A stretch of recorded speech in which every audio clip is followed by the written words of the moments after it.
au niveau donc des conséquences d'une expérience traumatique, c'est ce que je disais tout à l'heure, il va y avoir une pétrification psycho-émotionnelle.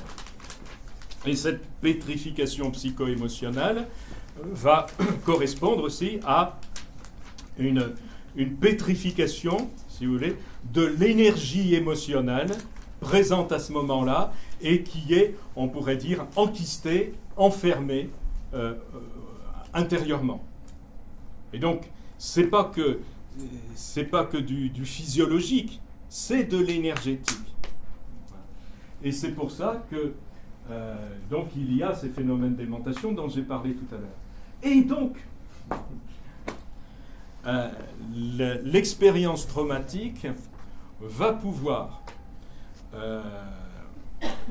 lorsque par exemple elle se fait après la barrière amnésique des 2-3 ans, là il y a deux possibilités, on va dire, si elle n'est pas trop forte et que ça ne remet pas trop en question, on pourrait dire, des repères aussi, que ça ne met pas l'enfant dans des situations, on pourrait dire, de conflit intérieur, alors l'expérience va pouvoir rester dans la mémoire consciente.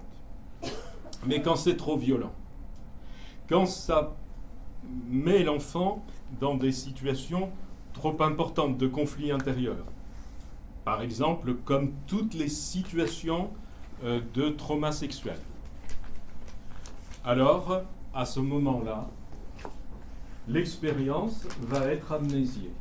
Elle va être refoulée dans la mémoire. Elle ne va pas être effacée, ça n'est jamais effacé. Elle va être simplement stockée dans la mémoire non consciente. Et ça, justement, alors pour revenir à votre interpellation, ou votre remarque, ça, pour l'enfant, ça va remplir une fonction écologique.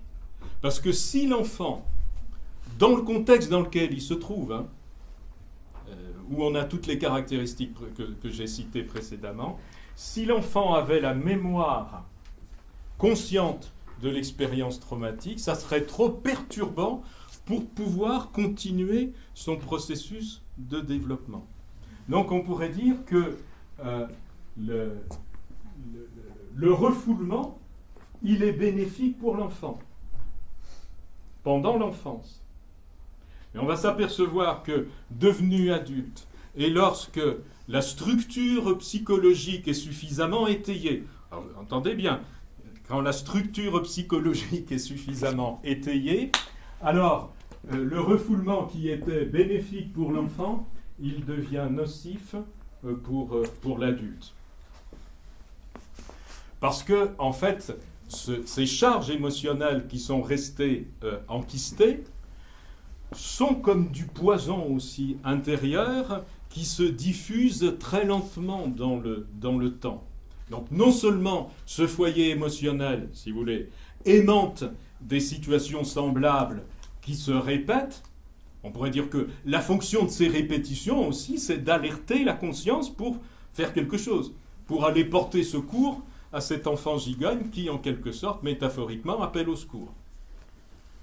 Et par ailleurs, ces émotions enquistées agissent comme un poison qui se distille lentement. C'est pour ça qu'il va être nécessaire, à un moment donné, que ce foyer émotionnel enquisté puisse se libérer. Alors là, je parlais donc de ce qui peut se passer après 2 ans, lorsque l'expérience traumatique est en deçà de la barrière amnésique, c'est-à-dire avant 2 ans, donc toute petite enfance, naissance et vie intra-utérine, alors là, bien évidemment, ça reste, l'expérience reste stockée dans la mémoire non consciente.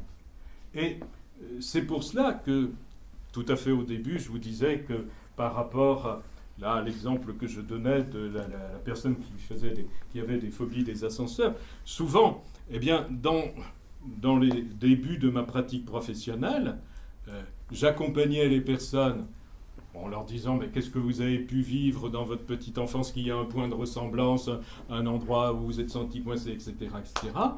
Les personnes retrouvaient en état de conscience normal des souvenirs qui s'arrêtaient à la barrière amnésique, donc des 2-3 ans. Souvent, en faisant un travail sur ce moment-là, ça permettait un changement, une libération, un mieux, mais au bout d'un certain temps, vous voyez, des difficultés, plus en lien avec l'exemple que je donnais, le bébé sous la couverture, rester coincé dans la filière pelvienne, c'est-à-dire ces foyers émotionnels-là plus anciens, eh bien, comme les foyers émotionnels des traumatismes qui s'étaient répétés avant avaient été dégagés, en fait, ça facilitait l'émergence et le réveil de ces foyers émotionnels plus anciens. Et donc, quand j'ai commencé à travailler avec les états modifiés de conscience, eh bien, ce sont ces expériences-là très anciennes que j'ai pu commencer à accompagner. Oui, bien sûr. Et je pense aux histoires des parents, de la famille. Donc là, vous dites des traumatismes de l'enfant, mais est-ce qu'il peut aussi y avoir une mémoire des traumatismes de la famille qui est présent dans sa vie actuelle, quoi, oui. Ça prend au-delà de la naissance. Alors, il y a effectivement toute la question extrêmement importante des aspects transgénérationnels. Hein. Maintenant, moi, au niveau de ce que j'ai pu observer et de ce que j'ai pu comprendre, en fait, comme je le disais tout à l'heure, il me semble que l'essentiel va se jouer encore au niveau de la maman, qui est un interface. À savoir que la maman, bien évidemment, est porteuse, pour sa part, de toute une partie de son histoire familiale, le père aussi, mais où ça va passer par l'interface de la maman. Et dans ce que j'ai pu observer, en fait, les expériences, on pourrait dire, traumatiques des histoires familiales, de l'histoire familiale des générations antérieures, vont se communiquer au travers des marquages dont la maman va être porteuse. Ces marquages-là, ils ne vont pas rester que virtuels dans ce que j'ai pu observer. C'est-à-dire, c'est une information qui est communiquée comme ça subtilement, et à partir de cette information, on pourrait dire, l'enfant qui va hériter de ces informations-là, la plupart du temps, dans ce que j'ai pu observer, va être confronté à des situations bien réelles qui vont venir, on pourrait dire, manifester dans la vie physique de cet enfant ces informations qui ont été reçues. Parce que parfois, j'entends des personnes qui me disent, voilà, j'ai pas l'impression d'avoir été confronté à tel traumatisme, j'ai l'impression que c'est quelque chose qui me vient des générations qui vient de ma mère. Sa mère. Hein. Non, je pensais... Pas politique, pas voilà. politique. Oui, il y a bien cette dimension, mais il me semble que lorsqu'il y a cette information, cet héritage transgénérationnel, cet héritage informatif transgénérationnel va très rapidement se manifester dans la vie physique de la personne par des expériences traumatiques. C'est-à-dire, on a exactement le même processus que le processus donc d'une expérience traumatique première comme le bébé au moment de la naissance qui reste coincé, il y a un kyste émotionnel, et puis ça va aimanter des situations qui vont se répéter et s'amplifier. Un peu, vous savez, comme beaucoup d'enfants, quand j'étais gamin et qu'il y avait des hivers où il y avait de la neige, hein, Mais il y avait de vrais hivers. Il y avait de la neige. Et on prenait une boule de neige, on la roulait, et au bout d'un moment, eh bien, on avait un immense rouleau de neige. Eh bien, les kystes émotionnels, c'est un peu ça. Au début, ils sont petits, et au fur et à mesure de la vie, ils ont tendance à s'amplifier, parce que c'est un peu comme... Ils aimantent des situations qui les renforcent de plus en plus. Mais est-ce qu'on les provoque volontairement, ou est-ce que c'est tout à fait involontaire, c'est énergétique, ou je sais pas, c'est... Ah non, on ne peut pas dire qu'on les... Non, c'est là le piège. Justement, il faut bien prendre conscience que ce n'est pas une volonté, il n'y a rien de masochiste, on pourrait dire, volontairement dans cette histoire. C'est quelque chose qui nous... C'est vraiment quelque chose d'énergétique, comme un aimant. Vous prenez un aimant, je ne sais pas ce que vit intérieurement un aimant, mais en tout cas, automatiquement, il aimante ce qu'il y a autour de lui. Enfin, si c'est... un métal. Donc c'est vraiment quelque chose qui échappe totalement, bien sûr, à notre volonté. Et la plupart du temps, justement, c'est bien pour ça qu'on dit « mais j'ai pas envie de ça, c'est plus fort que moi », mais voilà, ça se produit. Donc c'est totalement en dehors, bien évidemment, du champ de la conscience et du champ de la volonté. Mais avec un aimant, on peut inverser les polarités et du coup faire fuir tous ces éléments-là. Et c'est possible? Non, vous ne pouvez pas inverser les polarités. Vous pouvez retourner l'aimant, voilà. Retourner l'aimant. Oui, mais ça fait, c'est comme quand on dit qu'on est contre quelque chose. Ouais, hein.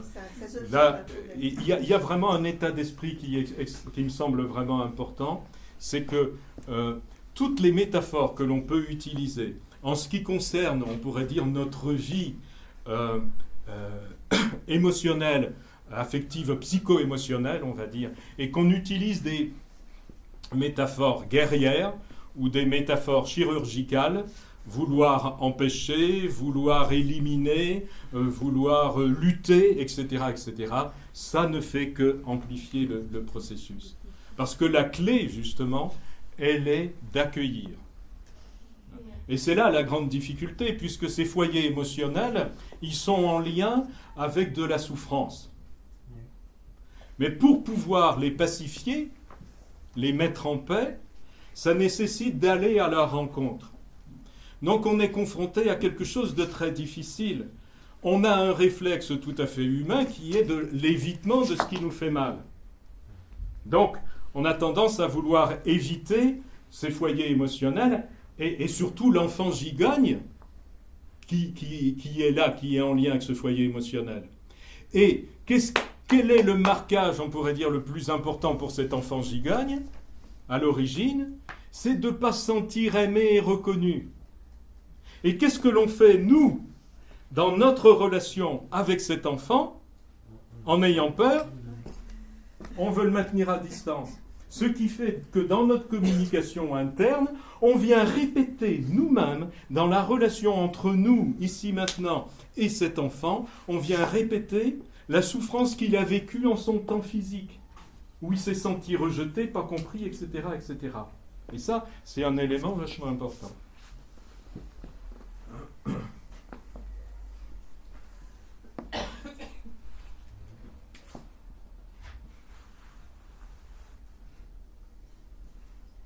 Voilà. Et alors après, donc, qu'est-ce qui va se passer? Je disais, c'est que ce refoulement, il est bénéfique pour l'enfant, mais à un moment donné, donc, ça va être nocif pour l'adulte. Lorsque, on pourrait dire, une partie en nous profonde, on pourrait l'appeler notre être profond, sent que c'est plus écologique de laisser ça dans les oubliettes, alors il va y avoir un processus, une tentative de libération. Un peu comme lorsque nous enfonçons une écharde dans la peau, ça reste un certain temps sous la peau, puis si on ne la sort pas avec une aiguille, c'est le corps qui va se charger lui-même d'éliminer. Mais là, c'est la même chose. Il va falloir éliminer à la fois ce poison émotionnel et aussi aller à la rencontre de cet enfant en souffrance à l'intérieur de nous pour lui apporter ce qu'il n'a pas pu avoir. Et ce qui va se produire, c'est que, à l'occasion d'un événement important de notre vie, qui a un point de ressemblance avec l'expérience traumatique, il va pouvoir y avoir une remontée massive de ce foyer émotionnel qui est réveillé et réactivé. Donc là, on a un processus, on pourrait dire, d'auto-guérison spontanée. Ce qui était resté enquisté, ça essaye de se libérer. Mais à ce moment-là, qu'est-ce qui se passe? Notre tête se met à avoir peur. Parce qu'on ne comprend pas ce qui est en train de se passer. On se met à avoir des émotions qui ne sont pas du tout logiques par rapport à ce qu'on est en train de vivre. Et là, qu'est-ce qu'on dit quand vous avez des personnes, alors qui, à l'occasion d'une séparation ou d'un décès d'une personne proche ou d'une rupture amoureuse, et qu'ils se mettent comme cela à avoir une remontée massive d'un foyer émotionnel qui est en lien, par exemple, avec une naissance où ce bébé, immédiatement après la naissance, pour un certain nombre de raisons, a été mis en couveuse, donc séparé brutalement et isolé et coupé du ressenti de la mère. L'état émotionnel très douloureux dont on ne s'aperçoit pas à ce moment-là, mais qui est bien présent pour cet enfant. Alors, il se réveille massivement à un moment donné de la vie de cette personne devenue adulte dans une situation qui a un point de ressemblance avec l'expérience traumatique, par exemple, de la mise en couveuse.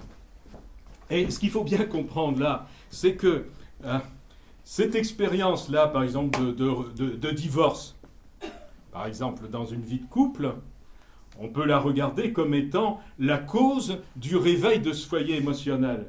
Mais ce n'est pas que la cause, c'est la conséquence. C'est-à-dire que ce foyer émotionnel traumatique de l'expérience de la couveuse, c'est aussi lui qui a aimanté des situations pour en arriver à une situation de rupture qui va permettre le réveil du foyer émotionnel qui est lié au traumatisme de la couveuse.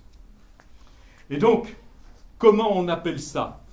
Lorsque des personnes sont confrontées à des remontées massives comme ça de mémoire émotionnelle, eh bien, dans le regard culturel dominant et dans le regard médical classique, on dit que la personne fait une dépression. Et une dépression, je ne sais pas si vous vous êtes aperçu, mais à peu près sur des radios nationales, par exemple comme France Inter, qui est pourtant une radio que je trouve assez sympathique, en général, à la rentrée, au mois de septembre, vous avez toujours une émission, le téléphone sonne, la dépression, cette maladie qui... patati patata. Et donc, on fout les personnes dans une situation complètement de double contrainte, complètement paradoxale. Au niveau du processus, elles sont en train d'essayer de se guérir d'un vécu traumatique par la libération d'émotions qui étaient restées enquistées. Donc c'est une dépression. Entendez bien ça, ça me semble extrêmement important. À la limite, si vous n'aviez qu'une chose à retenir, retenez ça parce que ça peut... Et vous pouvez rendre de grands services autour de vous en aidant une personne à comprendre cela. Une dépression, c'est une tentative d'auto-guérison spontanée par rapport à une expérience traumatique passée qui a été oubliée et où les charges émotionnelles qui étaient restées enquistées et qui étaient comme du poison tentent de se libérer.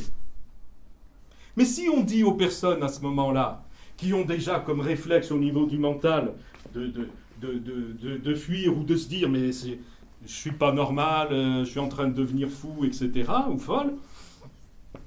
Et si des personnes dans l'environnement et dans l'environnement médical disent « ah mais là vous faites une dépression, la dépression c'est une maladie », eh bien le processus d'auto-guérison qui était en route, on va mettre un couvercle dessus et on va l'empêcher. Et à ce moment-là, c'est un peu comme si, dans une voiture, vous appuyez, et elle est en train de rouler, vous appuyez sur l'accélérateur et vous freinez en même temps. Eh bien, ça fatigue le moteur. Et du coup, la médication dans ce cas-là, donc, qu'est-ce qu'elle a comme agissement sur l'autoguérison? Eh bien, alors, entendez bien, dans certaines situations, quand vraiment parfois les charges émotionnelles sont très fortes, extrêmement douloureuses, ça peut être intéressant d'utiliser la médication pour soulager. Comme il est intéressant de prendre un Doliprane quand on a très mal aux dents, mais ce n'est pas le Doliprane qui va traiter l'infection. Vous voyez ? Donc, on pourrait dire, c'est à utiliser avec l'intelligence du processus. En tous les cas, ce que va faire la médication, c'est simple, c'est de mettre un couvercle chimique sur les remontées de mémoire émotionnelle et sur la libération des mémoires émotionnelles. Eh bien, alors après ça dépend des situations. Tout cela va dépendre de la conscience de la personne.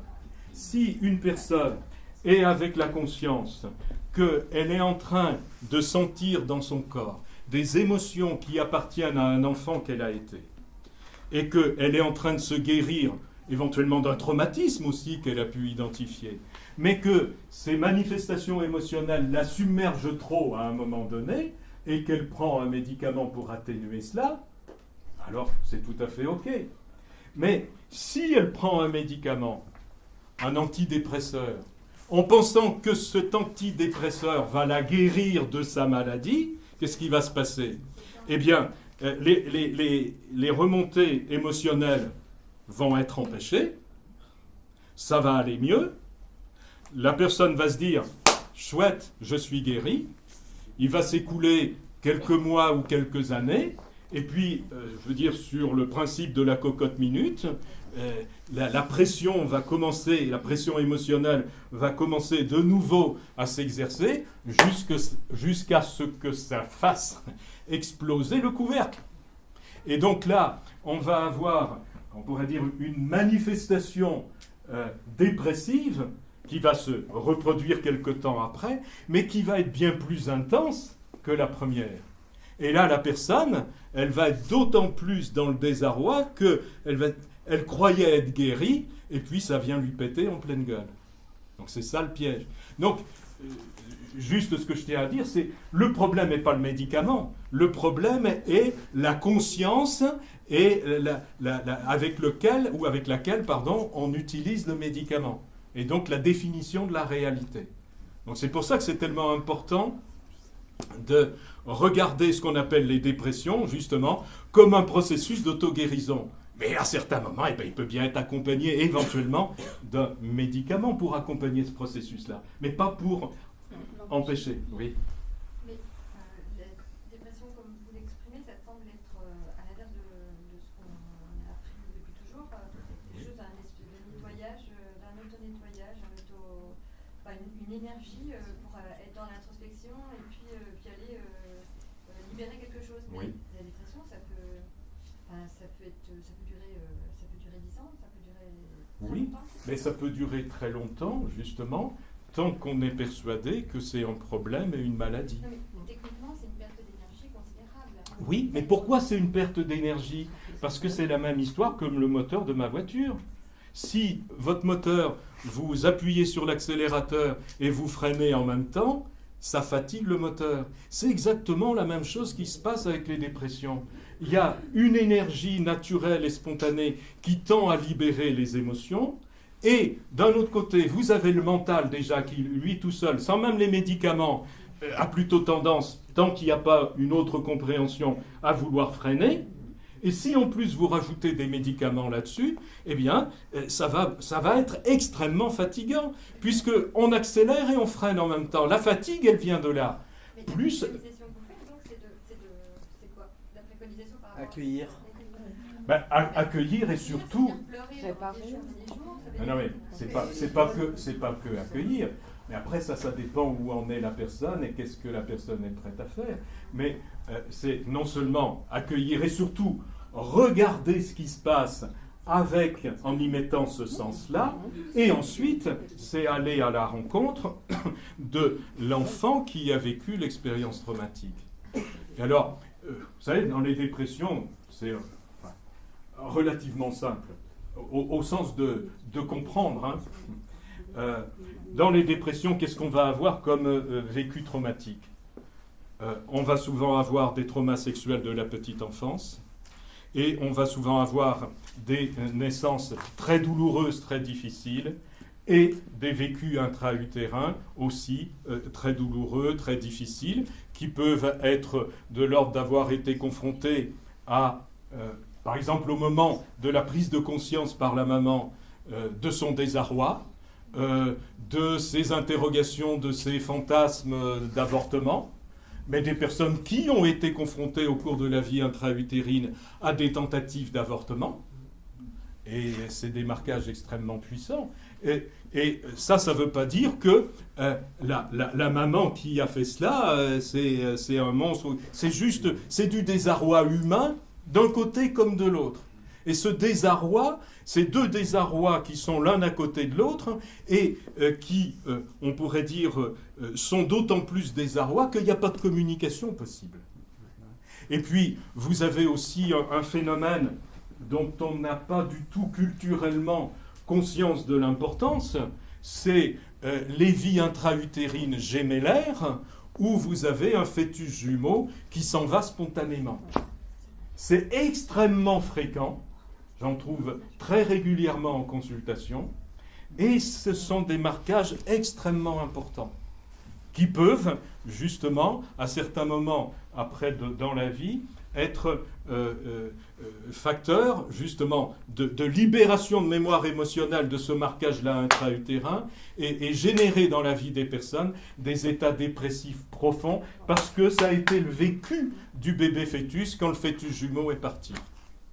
Excusez-moi, est-ce que vous êtes au courant peut-être de la méthode Tipeee? Parce que moi j'ai vu une présentation du créateur de cette méthode et il dit la même chose que vous, tout ce qui se passe dans intra-utéro, les morts de jumeaux, tout ça, enfin, je retrouve complètement. Tout à fait. Bon, je ne suis pas spécialiste de la méthode Tipeee puisque je suis spécialiste. mais oui, c'est des processus très... Bon, il y a différents... On pourrait dire, il n'y a pas 36 000 de toute façon processus humains. Voilà. Donc qu'on retrouve les mêmes choses, c'est plutôt rassurant. Et après, au niveau des techniques et des méthodes, là encore, il y a un certain nombre de techniques ou de méthodes qui peuvent être plus aidantes ou plus efficaces les unes que les autres, mais l'efficacité, elle va toujours tourner autour du même pôle, du même axe. Tout à fait. Après, bien évidemment, la technique, la méthode, c'est une chose, mais c'est pas ça qui fait tout. Il ne faut pas voir, par exemple, que ce soit la méthode Tipeee ou la méthode là, de thérapie enfant-gigogne, justement le piège, ça serait de regarder cela comme un médicament. Ça ne se prend pas comme un médicament. Ça ne peut être pertinent et efficace que s'il y a un engagement total de la personne et que si la personne est prête pour aller faire cette exploration. Il faut qu'elle soit prête au niveau du mental à accueillir des expériences qui ont pu être humainement très douloureuses, comme dans les situations de trauma sexuel, comme dans les situations d'agression aussi physique. Des fois, des personnes vont retrouver un vécu de petite enfance où la maman, dans un état de désespoir terrible, a tenté d'étouffer son enfant. Bon, c'est pas forcément facile.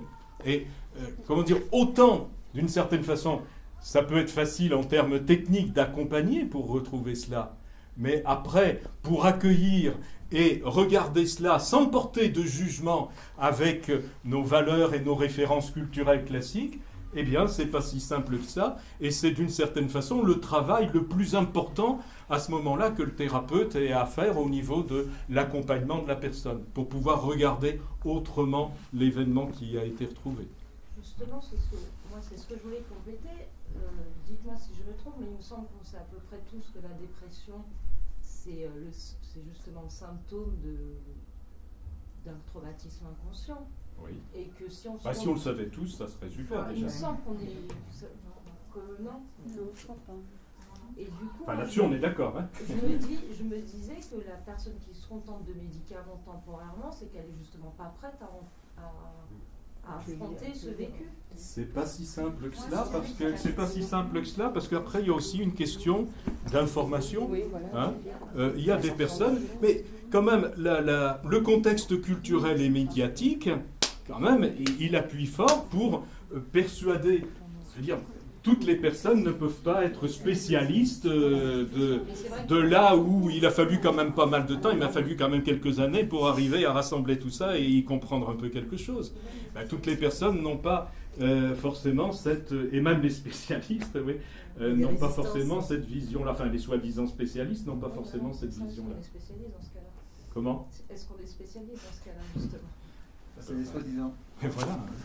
Non, mais il semble aussi qu'il y a tout le phénomène social, c'est-à-dire que quand on est en dépression, ça engendre une grande souffrance, il me semble, et on est bien obligé d'aller travailler, de s'occuper de ses enfants, et effectivement la médication, à mon avis, à ce moment-là, dans ces moments-là, est utile. Par contre, elle a des effets, il me semble, pervers sur... Non, mais moi je disais pas que la médication était inutile. Hein. Oui. C'est pas ce que je disais. Hein. Non. Je disais que... Je répondais un peu à la discussion qu'il y avait, enfin, c'était la remarque que ça me provoquait, où effectivement, moi je ne suis pas contre la médication, mais je ne suis pas pour non plus, parce qu'on peut bien mesurer après les effets qui suivent cette médication, qui sont terribles. C'est utile pour le maintien de l'ordre social, ça. Mais utile pour pouvoir continuer, effectivement, pour atténuer cette souffrance et pouvoir continuer à tout simplement être dans l'espace social. Mais vous savez, après, au-delà de cela, je crois que le piège dans lequel on peut tomber par rapport à tout cela, c'est de vouloir que tout le monde puisse passer par le même endroit.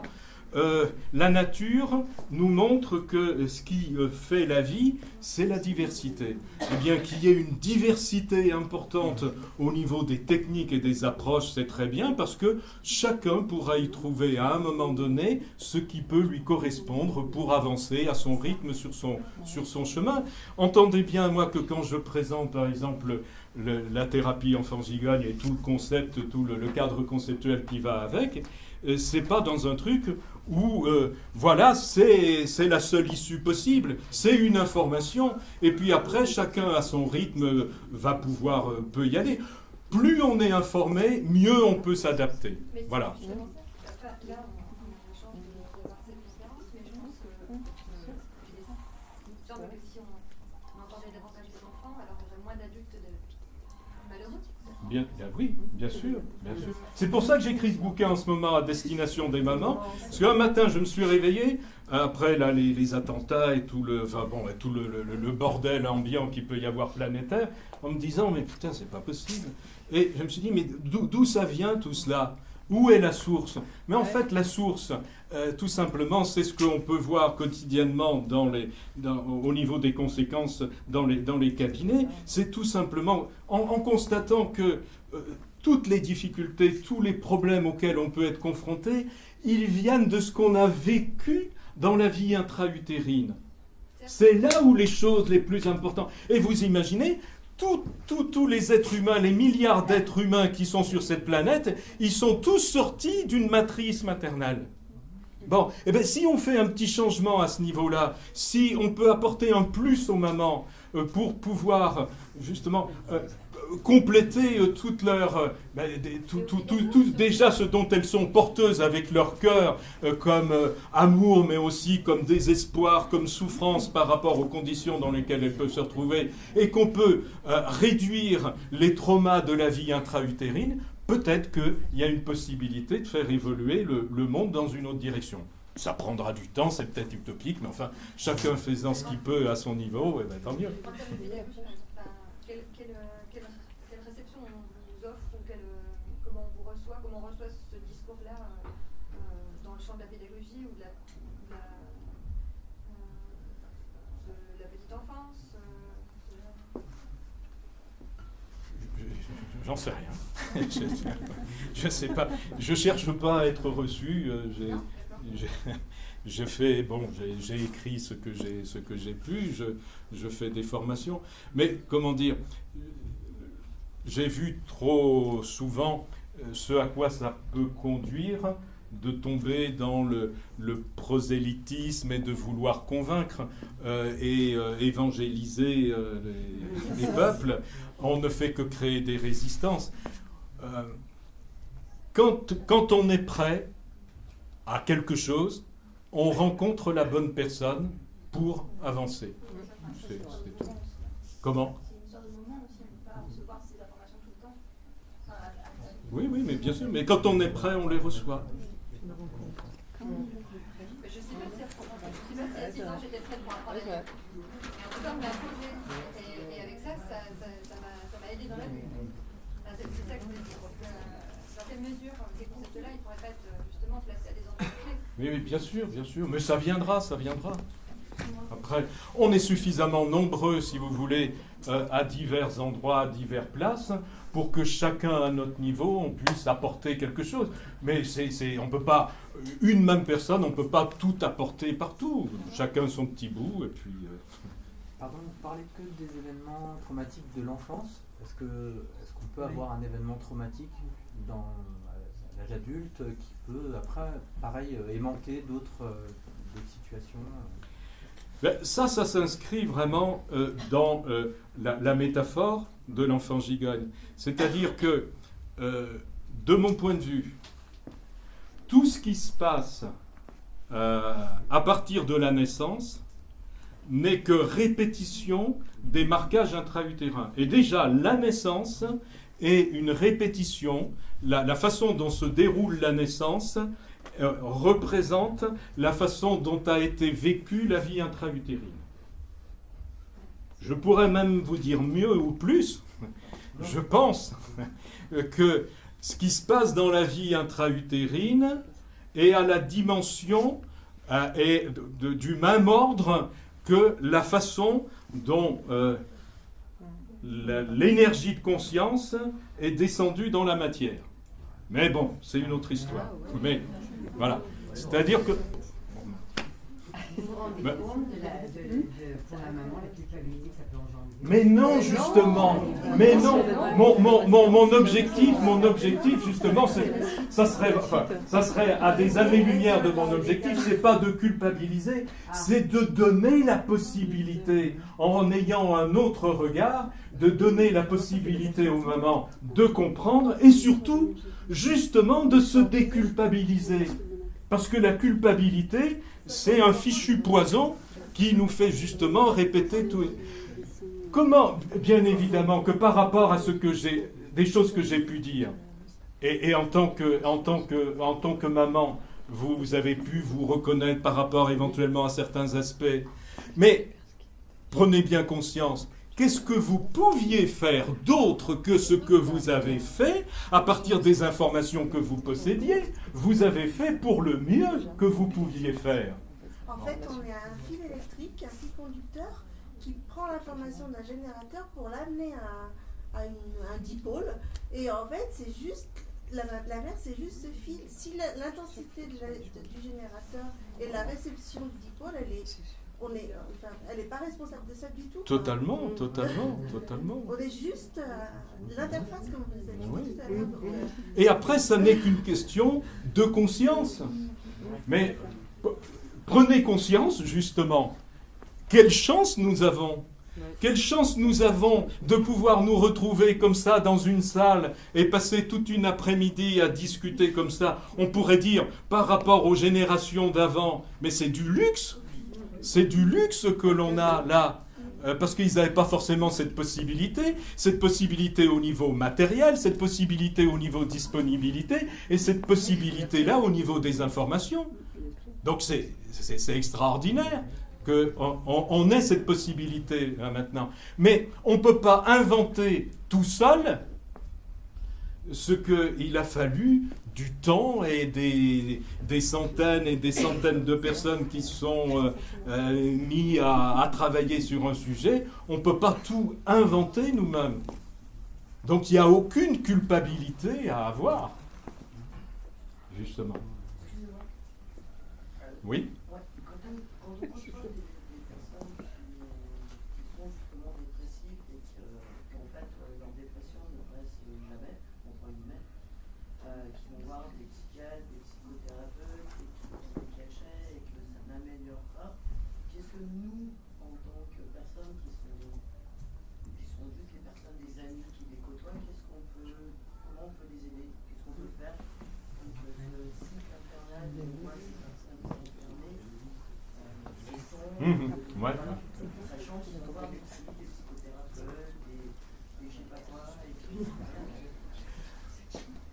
Donner de l'information, mais donner de l'information sans vouloir que la personne change. Plus vous allez mettre un enjeu et une pression pour que la personne change, plus ça va enclencher des défenses. Plus on va vouloir faire qu'une personne fasse autrement que ce qu'elle fait et que l'on va exercer cette pression, rappelez-vous bien que inconsciemment, ça va lui rappeler des marquages très anciens de la vie intra-utérine où elle a par exemple ressenti que ses parents voulaient qu'elle soit autrement que ce qu'elle était. Que des parents voulaient que une fille soit un garçon, que des parents voulaient qu'un garçon soit une fille, et ça exerce une pression extrêmement forte. Et ça peut donc vouloir exercer une pression sur une personne pour qu'elle fasse autrement que ce qu'elle fait, et y compris par rapport à des dépressions, ça peut venir encore plus réveiller son truc. Donner une information du genre, tiens, j'ai vu ça quelque part, j'ai lu, tiens, offrir un très bon livre. Mais donner de l'information, mais sans enjeu. Sans enjeu. Respecter le libre arbitre de la personne et rester avec la conscience que mieux on est informé, mieux on peut choisir. Alors votre responsabilité, elle est juste éventuellement à donner de l'information, mais pas une information pour convaincre.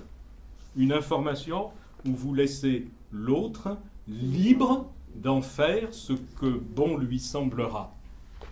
Voilà, vous aurez fait votre œuvre. Excusez-moi, vous dites que la dépression est donc une tentative de guérison.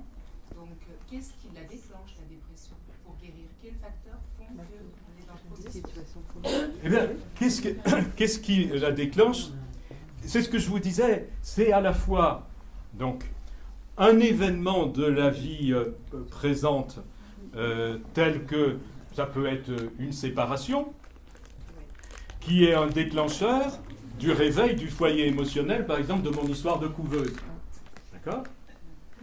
Mais en même temps, cette séparation, il faut comprendre que si la personne est confrontée à cette séparation, c'est parce qu'il y a eu aussi l'histoire de la couveuse. C'est-à-dire que cette histoire de couveuse avec le foyer traumatique qui s'est mis en place a aimanté un parcours de vie où il doit y avoir cette séparation-là, parce que cette séparation, elle est là pour alerter la conscience de la personne et aller s'occuper de cet enfant qui continue virtuellement à être dans sa couveuse et qui a besoin qu'on le sorte de là.